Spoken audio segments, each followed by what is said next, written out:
Good evening, everyone. Thank you for joining us here for Crime 2 News at 6. I'm Whitney Ward. Welcome, everyone. I'm Mark Hanrahan. We begin tonight on what might be our nicest day of the spring so far. After 232 days, we have finally hit 70 degrees, and we know that summer heat not too far away. So firefighters say it really is just a matter of time before our landscape dries out and then the wildfire danger sets in. There is no question this spring has been much colder and wetter than we are typically used to, and that will certainly help when it comes to the upcoming wildfire season. However, as we go into Memorial Day weekend, firefighters say it is extremely important to understand that all of this that is green right now will very quickly dry out and then it can burn. And also this year, there may be a lot more on the ground that is left to burn than last year.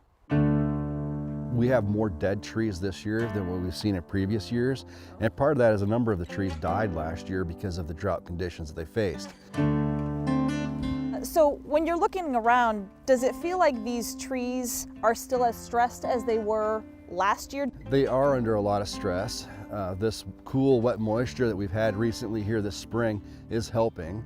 However, they're trying to recover from a very severe drought that we encountered last year, and it's going to take more time and it's going to take a lot more moisture before they're back to normal. What do you see that concerns you?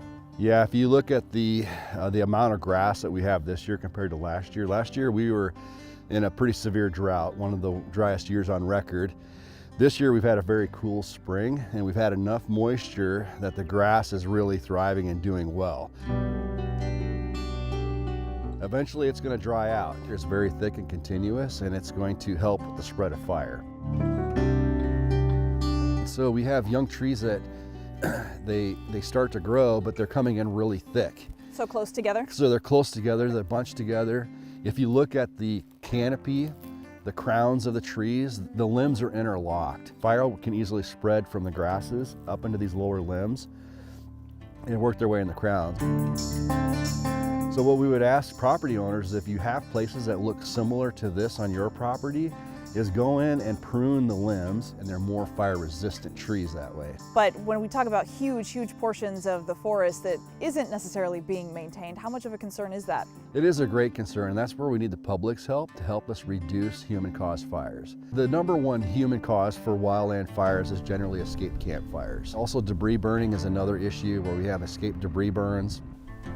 Driving vehicles, especially this year with the tall grass, and most of the fires that we see that are caused by people are preventable. We're coming up on Memorial Day, and what do you think is most important for people to understand? Well, now is a great time to be outdoors, so go out and enjoy your summer. Plan it now. Don't wait till Labor Day weekend when we're in the hottest, driest part of the summer, when fire danger and fire potential is at its greatest. So take advantage of this time that you have right now.